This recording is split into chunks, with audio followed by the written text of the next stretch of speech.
Hi friends, welcome out to another episode of Andrew Good Camera. I'm excited about today's video. It's something I've wanted to post about on the channel for a very long time, how the rule of thirds can be a trap and how to escape it. But first, I would like to take a second and thank this video's sponsor, Squarespace. If you've been to any of my web properties before, it should come as no surprise to you that I've been using Squarespace for a very long time. It really is perfect for creative folks like us on multiple levels. Here's one of my Squarespace websites, my event photography website, which is just so easy to keep current with latest work. It is literally drag and drop. Here I am uploading a video done at an event recently that I need to add to my website portfolio. I also love the built-in analytics feature, which allows me to see which of my portfolio gallery pages are performing better than others so I can feature them. Squarespace also allows me to earn passive income by selling my raw images on some of my camera comparisons for those wanting to study the differences in raw files for themselves. This is just one example of Squarespace commerce feature and how simple it is to sell digital products on your Squarespace website. So if you'd like to start your own Squarespace website, go to squarespace.com/AndrewGood for a free trial and then 10% off when you're ready to purchase. Thanks, Squarespace. So as I mentioned, today I want to deconstruct the quote-unquote rule of thirds, but to do this, I'm going to play a flashback clip to the younger and skinnier me. Some of you will know that I used to have a beginning photography course that I sold, and honestly, this was one of my favorite sections in that course. So I thought I'd share this clip from that course here with you, and I think you'll enjoy it. So with that preamble, let's dive in. The first element that we think of, most people, when we talk about composition, the first element most people teach, the first thing that most people tend to gravitate toward as far as how you take photos, is the rule of thirds. Rule of thirds is a little bit of a trap in some ways, creatively speaking. And for me, it's the shmool of thirds. Not that there isn't, I don't want to paint the picture that it's completely bogus and it's a lie. There's nothing to the rule of thirds. There is something there, and we'll talk about a little bit about why that is. But the rule of thirds has become a thing slightly for the wrong reasons. When newer photographers learn about the rule of thirds, it solves a problem for them. It's a job that, it fulfills a job. And for you, the job is, I don't know how to compose. I don't know where to put the subject in relation to this vast background. What's the best way to do it? Where do I plant that subject? And the rule of thirds solves that for you. It says, put it here. And then you just train yourself to do it because, man, that's easy. I don't have to think too hard. I don't have to second guess myself creatively. I've got an easy crutch or an easy way to compose. And maybe that works to a degree. But the reason it works, I think, is slightly for the wrong reason. Because what happens when we put something in that region and we publish that photo, like this photo, it does different things for different people. If we're to separate the population of people who consume photos into two groups, one group being people who don't know anything about photography or art history for that matter, or composition in general, and the group that does, photographers, they both interpret a shot like this differently. For someone who doesn't know much about that sort of thing, what they see is, in a shot like this or like this, they'll see, oh, negative space, this is artsy. This person knows what they're doing. They're being intentional, and they're a photographer, and they're taking photos at a higher level than I am. Therefore, they're an artist, because most people don't do this. Most people stick the subject right in the middle of the scene, and they don't think much further about it. And very rarely do they think about what's behind it. Very rarely do they think about negative space. So it's a symbol, it's a gesture, and it's telling the world something about yourself. For someone who knows a little bit about photography, doing this is similar. It's showing them we speak a similar language. It's declaring that I have intention, that I'm saying I'm a photographer, I'm on the road or the journey to become a photographer or a better photographer, and you can assume and infer by the way that I've taken this photo that that's the case. And so now we're communicating at a different level through imagery. We acknowledge that each other have at least some credentials, whereas snapshots from someone who doesn't ever do this might infer something else that they're not. It's like when I go mountain biking, pulling up to a trail. If I see a concrete pavement trail going one way and a dirt trail going the other, and I see someone pulling up in their Shopko Huffy with a big grandpa seat, I know which way they're going, probably. But if I see someone with some serious suspension and Fox Racing shirt, I know which way they're going. Same thing here, or a very similar thing with photography. And that's what the rule of thirds has become for a lot of people. It's symbolic, really, of what you do. But because of that, it's a deep trap. And the reason it's a trap is because it can make us lazy and depend on it and not think through what we're really doing. The first reason that rule of third works for most people is because of the Fibonacci sequence, or the golden ratio, right? This is that mathematical formula that contains the secret of all beauty, that Da Vinci and others, practitioners of this golden ratio idea used, not just in spanning fields, but really to answer the question of what is beauty, what is aesthetically pleasing, both in the human body, but also just on a canvas.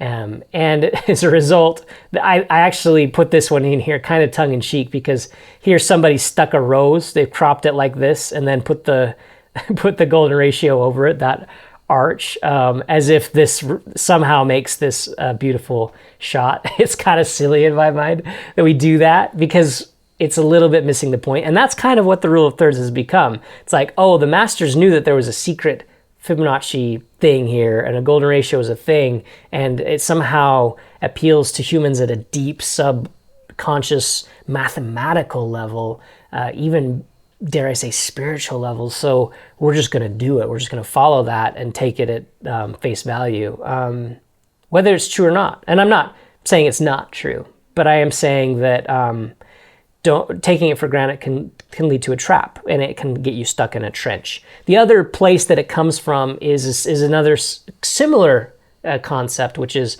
the concept of dynamic symmetry, where it's mathematical based again, but it's with diagonals, right? These shapes that people would create, that the early masters created to inform how they painted and how they used their canvas and the space within it. This absolutely was secret, right? This was a recipe that only a few knew about, a few elite artists, that was not shared. It was a guild level secret, almost cultish, Illuminati-ish, right? That nobody knew about and that we know about today. But as a result, because it was so prominently used by the masters, this little area here, that rule of thirds area, became a prominent fixture of where things were composed, because that was a heightened area of activity within dynamic symmetry. So when you're following these lines and you have these strong lines of intersection, then that's usually where subjects are going to go. And so because subjects always started going there, we developed this simplified version called rule of thirds. Stick something right there, and it's not really dynamic symmetry, right? It's become simple. It's become a sort of placeholder for something that was greater, I guess, and adopted by masters. If you want to go deep down the rabbit hole of dynamic symmetry, which we will not do here, but if you want to, look up Tavis Glover, who's a friend of mine. He's written several books on dynamic symmetry and composition. The guy's brilliant, and it's going down that rabbit hole can be super interesting if you want to go way technical in composition. But again, beyond the scope of what we're talking about here, I only bring it up, and I will bring it up again for two purposes.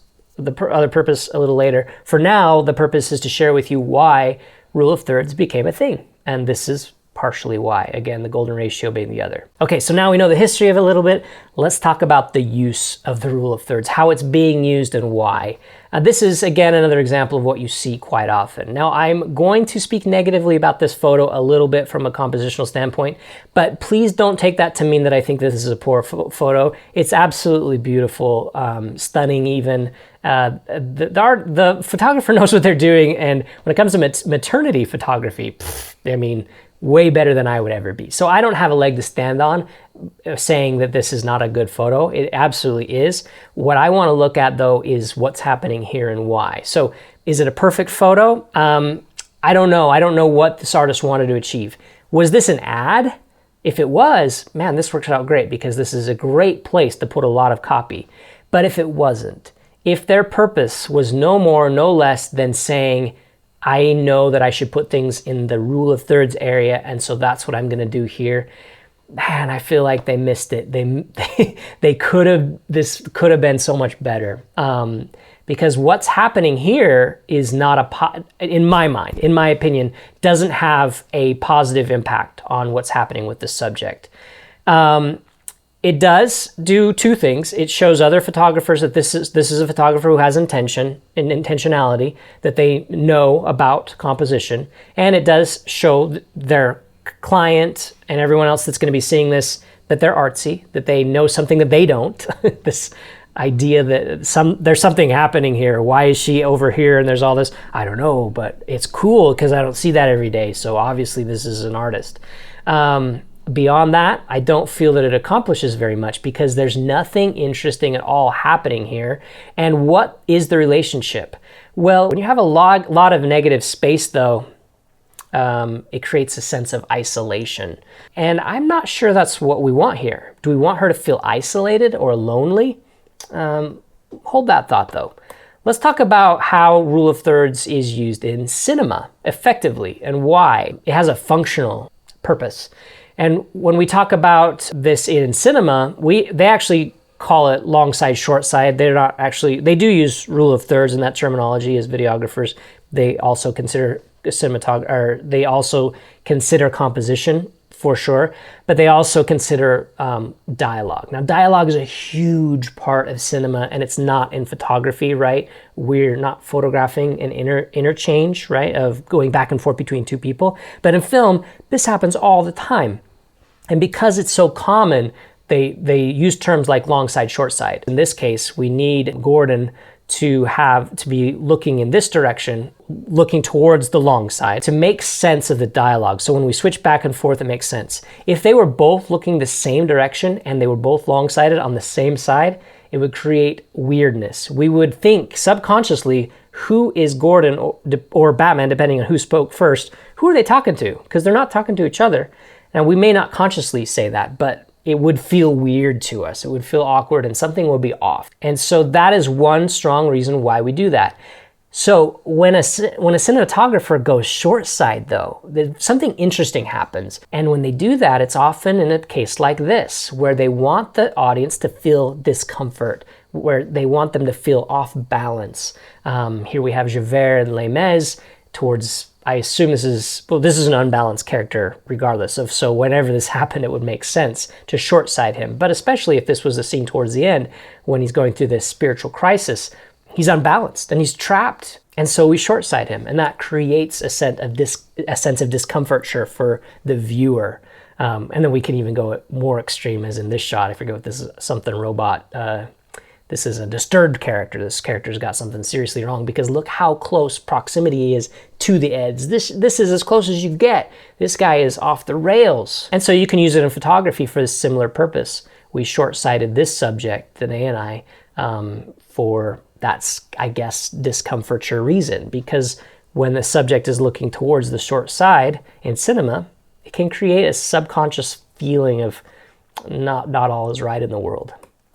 We already spoke about this, but isolation is another big one. When a subject is placed in the rule of thirds area and there's a lot of negative space with very little interest, it can create isolation. This is a photographer I love, and I follow what he does. Pierre Dupont is a documentary photographer who has documented a lot of places, North Korea being one of the places he's had access to with just amazing photography. But he does use the rule of thirds effectively, and a lot of times when he does, it's when he wants the subject to appear isolated, and this guy, you can tell, not all is right in the world for him. And so it makes sense in that case. Here's another example from the same photographer in an isolated situation with all these repeated bleachers. Another time where it makes sense to place something in the rule of thirds is if they've got somewhere to go. Here's a case of she's on a mission and she is a walking bouquet. This is a phenomenal shot, but she's got somewhere to go. So it makes a lot of sense to place her over there. What is her relationship with the negative space? Well, she's moving towards it. So it makes sense. So if you're photographing airplanes or race cars or athletes, you need a little bit of a place for them to go usually, or it makes sense to do that in those cases. Here's another one by Pierre Dupont that is a phenomenal example of excellent use of rule of thirds and why you'd want to do it, right? The character, the subject is, rule of thirds is about here. So he's actually outside of it even further, which I think creates even more of an off-balance feeling. On the other hand, over here we have the dictators, and then we have lines, these strong leading lines between them. So there is actually some balance here. But what a great capture. What a phenomenal shot. And had he centered this guy or put him, on the rule of thirds over here, well, this photo it would not have had the same meaning and depth. It would have failed in comparison to what it's doing here. Here's another example of an award-winning photo. There's a lot of contrast here, a lot of emotion, a lot of drama, but we've also got a strong, golden ratio happening here that's leading the eye through in this interesting clamshell sort of situation. Or that's one way to deconstruct this photo. And so because she is squarely in the rule of thirds over here, it makes sense because of all of the stuff happening over here as well. So a strong case for the use of the rule of thirds. Again, similar thing, a North Korea shot, a lot of movement and isolation with her short-sighted over here on the right. Very cool shot. If you look at award-winning photography that is being praised these days, it's the exception where you have a rule of thirds type situation without any reason, without there being a relationship between what's happening in the negative space and the subject or the figure. Most of the time what we see is balance, symmetry. And usually balance and symmetry take a front seat, and they a more important role than thirds for the sake of itself. And here's a more common example from Pierre Dupont where we have achieved strong balance and symmetry between the photo. And you'll see a lot of that in award-winning photography. Use rule of thirds, consider it, but don't let it be a crutch. If you're putting something in that rule of thirds region for the sake of itself, for the sake of doing so, ask yourself why. What is the negative space doing? How is it helping my subject? Is there another way that I can compose it using some of the other tools that we're going to talk about that will be more powerful and more interesting?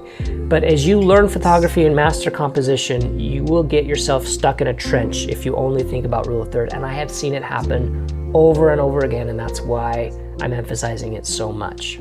So that's it for today's flashback. If you enjoyed that and would like me to publish some other clips from my photography course, like the next chapter where I dive into so many other compositional techniques to help you break out of that rule of thirds trap, let me know in the comments. But in the meantime, remember to do good with your camera, and we'll talk to you again real soon.